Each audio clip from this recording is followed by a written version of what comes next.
Naypyidaw, Myanmar Pope Francis avoided using the name of Myanmar's persecuted Rohingya minority in a much-anticipated speech in the country's capital on Tuesday, disappointing rights advocates who had hoped he would specifically denounce the military's campaign of violence against the Muslim ethnic group. Rohingya is a highly polarized term in Myanmar, and advisors to the Pope had warned him that using it during his visit, perhaps the most difficult diplomatic balancing act of his pontificate, could aggravate a tense situation. But his decision not to do so risked diminishing his reputation as a unique global voice for the oppressed.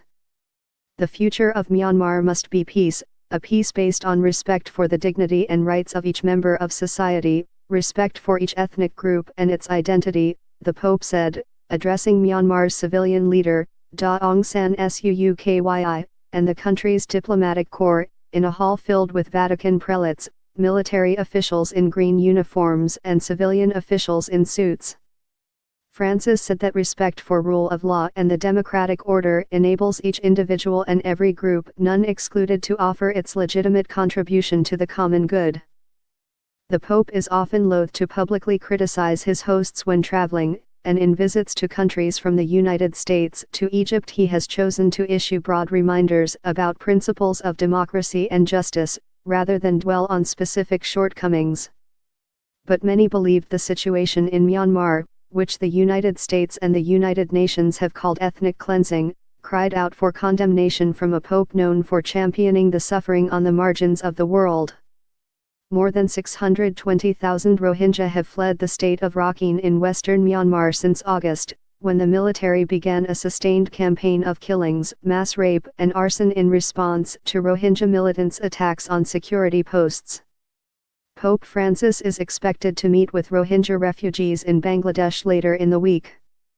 In visiting Myanmar, Francis, usually a deft political operator, found himself in an awkward and perhaps impossible situation that even some of his supporters lamented as an unforced error.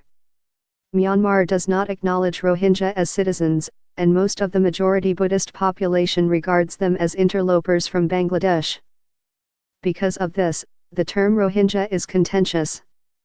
Cardinal Charles Mongbo and others in the church had urged the Pope not to use it during his trip, for fear that any appearance of taking the side of the Muslim minority could provoke a violent backlash against Catholics in the country, who number about 700,000.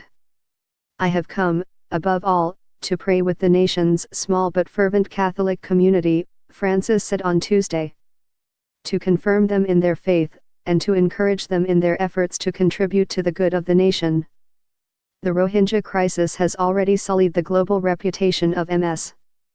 Aung San Suu Kyi, a Nobel Peace Prize laureate who, on the eve of the speech, was stripped of her Freedom of Oxford Award for her refusal to denounce the military's crackdown.